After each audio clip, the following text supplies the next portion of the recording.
Hello guys, আসসালামু আলাইকুম। আমরা গরিব, আমাদের কেউ নাই, পরোটাও খাওয়ায় না, রুটিও খাওয়ায় না,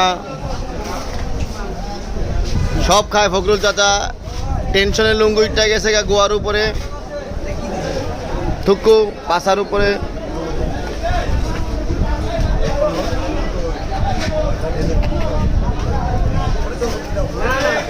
এই পাইকার আসতেছে, কাকা চাপেন, একটা বড় পাইকার আসতেছে।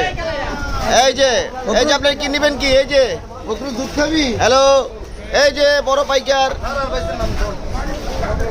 মানুষ তো কাঁচা মাল নেয় না, যদি কুত্তা বিলাই নাই আর কি।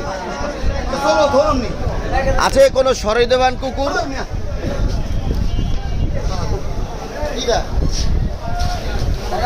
রাজুর ভিডিও করে দিতেছে, ওই যে তরমুজের মতো মধু মধু করে ভাইরাল করে দিব। এখন